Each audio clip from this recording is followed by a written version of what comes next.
उत्तर भारतीय यहाँ पर खास करके मौजूद है, उनसे मैं कहना चाहूँगा कि जो राम का नहीं है वो किसी का नहीं है, और खास करके वो किसी काम का भी नहीं है, क्योंकि इस इंसान ने राम के प्रति, प्रभु श्री रामचंद्र जी के प्रति कहा था कि वो मांसाहारी है,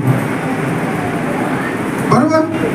और उसके बाद में एक और बात कहना चाहूँगा कि हमारे जो दलित भाई हैं, हमारे बौद्ध समाज के जो हमारे भाई हैं, उनके बारे में एक बात कहना चाहूँगा कि अगर ये कहता है कि मैं बौद्ध समाज का या क्या बोले पुरोगामी समाज का मैं बहुत बड़ा अनुयायी हूँ, तो मैं समझता हूँ कि उसमें भी कुछ नहीं है। इसने परम पूज्य डॉक्टर बाबा साहेब अम्बेडकर, जो कि हमारे भारतीय घटना के शिल्पकार है, उनकी बाकायदा तस्वीर फाड़ी, बाकायदा उनको जलाने का भी काम किया।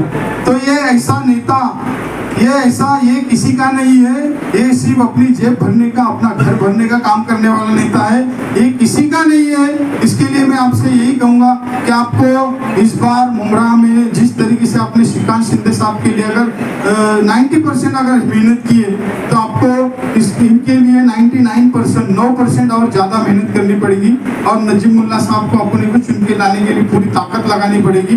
बाकी कुछ रहेगा आप हमारे साथ लिखिए। तो ये यहूदी को यहाँ से अपने को भगाना है, इसके लिए आप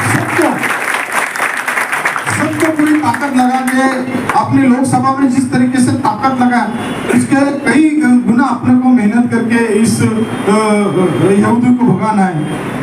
और एक बात बताना चाहता हूँ कि मुमरा में कुछ हमारे कार्यकर्ता है, कुछ पत्रकार है, कुछ ऐसे जो समाज के बारे में सोचते हैं। एक पत्रकार जो रहता है, जो समाज को एक अच्छी बातें बताने की या वहाँ तक उनको तक पहुँचाने का काम करता है, उसमें आप देखिए रफीक कामदार हुआ, फिर हमारे MIM के सैफ पठान हुए, राजू अंसारी हुए, ये ऐसे कितने अनगिनत नाम है जो यहूदी है।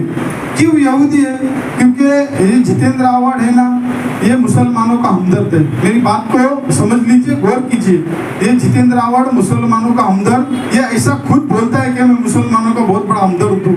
तो ये राजू अंसारी, सैफ पठान, रफीक कामदार और बहुत सारे से ऐसे अनगिनत नाम जो मुसलमान नहीं थे क्या?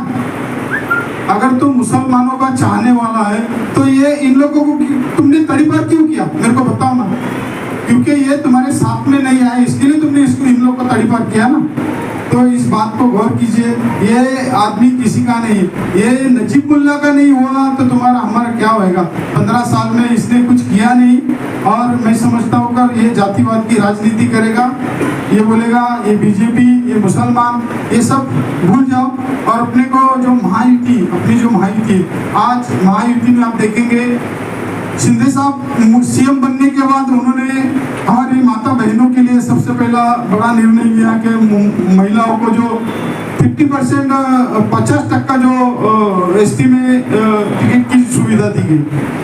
उसके बाद में जो हमने सिलाई मशीन बांटा, घरघंटी बांटा, फिर उसके बाद में और एक महिलाओं को सम्मान देने का उन्होंने काम किया कि अगर बेटा है तो बेटे के आगे माँ का नाम, माँ के नाम के हुए बाप का नाम और फिर सरनेम, एक और सम्मान देने का शिंदे साहब ने काम किया। उसके बाद में बहुत सारी ऐसी योजनाएं थी जो शासन अपनेदारी के माध्यम से उन्होंने, इस सरकार के माध्यम से उन्होंने हम तक पहुँचाने का पूरा काम किया।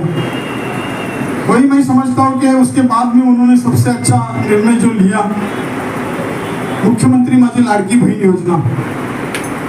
इस योजना के तहत ये महाराष्ट्र के 1,32,00,000 महिलाओं ने इस मुख्यमंत्री माझी लाडकी बहन योजना का बेनिफिट ले लिया। और मैं समझता हूँ कि मुमरा में कम से कम हमारे शाखा में से, शाखा के माध्यम से हम लोगों ने, दाई ने कहा था कि 13,000 के ऊपर फॉर्म भरे गए। कितना नहीं, 13,000 से ऊपर हमारी मुमरा की माता बहनों को हमने मुख्यमंत्री माझी लाडकी बहन योजना का लाभ देने का काम किया। ये हमने इसके लिए नहीं किया था कि हमको टिकट मिलेगी और फिर हम लोग ये करेंगे, वो वोट मिलेगा, लेकिन हम लोग ने क्या बोलते हैं कि खिदमत खल, इसका हम बचने भगवंत जोड़े, इस भावना से हमने काम किया था कि हमारी मुमरा की जो भी है माता है, बहनें, वो हमने कभी जात पात नहीं देखा, कोई धर्म नहीं देखा, हम सबको यहाँ पर हम लोग ने बाकायदा हमारी गिनती है, सिर्फ टकेवारी लेने की बात की है। टकेवारी लिया है और कुछ काम करने का कुछ ये नहीं किया। अभी इतने सालों का उसका आमदन निधि के लिए वो जवाब दे दे उसको। और वो अगर मुसलमानों की बात करता है कि मुसलमान की, उसको मुसलमान की सिर्फ वोट चाहिए, मुसलमानों की नुमाइंदगी नहीं चाहिए। अगर वो बोलता है कि मैं मुसलमानों का हमदर्द हूँ, सच्चा हमदर्द हूँ, तो मैं समझता हूँ कि अगर यहाँ पर कोई हमारा मुमरा में अगर मुसलमान समाज का कोई अच्छा इंसान है, तो मैं समझता हूँ कि सैयद अली भाई साहब है। उनका मर्तबा बहुत बड़ा है, उनके समाज का मर्तबा बहुत बड़ा है। तो मैं उसको जितेंद्र रावत को ये कहता हूँ कि कल परसों 2 दिन का टाइम है, सैयद अली भाई साहब का फॉर्म भरो। हम आज नजीमुल्लाह का भी फॉर्म भरेंगे नहीं, ना किसी का फॉर्म भरेंगे नहीं, तुम्हारा फॉर्म भी ना मत पीछे ले लो। तो अगर तुम्हारे में हिम्मत है तो ये मेरा चैलेंज है उसको, तुम अगर सैयद अली का फॉर्म भरेंगे तो हम हमारे सबके फॉर्म वापस ले लेंगे। उसको बोल दो, किसी को मीडिया के माध्यम से उसको बोलना चाहता हूँ, अगर तुम्हारे में सही में मुसलमानों का हमदर्द बनने की अगर ताकत है तो सैयद अली भाई साहब का फॉर्म भरो और तुम्हारा फॉर्म वापस ले लो। हम नजीमुल्लाह को भी बोलेंगे फॉर्म नहीं बनेगा, हम लोग सैयद अली को बिन विरोध चुन के देने के लिए थोड़ा ताकत लगाएंगे। तो ये कुछ है ही नहीं, ये सब बातें करते हैं। मुसलमानों का हमदर्द इधर यहाँ पर रहेगा तो वहाँ कलवा वालों को गाली देगा, कलवा में रहेगा तो यहाँ मुमरा वालों को गाली देगा। ये इसकी दोगली राजनीति अभी मुमरा वालों के सब समझ में आ गई है। इससे पहले उसने, जैसे कि पहले उसने वो कौन सा बुक निकाला था, उड़ान। आप उड़ान तो बोले उड़ गई, उसके बाद में क्या निकाला, एक कोई था ना, क्या था, संघर्ष। संघर्ष बोले खत्म हो गया, बोले संघर्ष कर करके संघर्ष खत्म हो गया। अभी वो जैसा कि स्लॉटर हाउस की जगह खाया, कब्रिस्तान की जगह खाया, वो सब रीलोकेट किया, उसमें कितना उसने करोड़ों रुपए लिया। तो ये सब हराम के पैसे है ना। और ये इसको और इसके यहाँ पर खाने का, इसके लिए वो बोलता है कि सफर अभी बाकी है। तो मुमरा वाले, खास करके मुमरा वालों से मैं यही कहूँगा कि इसके जो हराम के पैसे हैं कोई भी न ले, वो आपको कहीं ना कहीं ले डूबेंगे।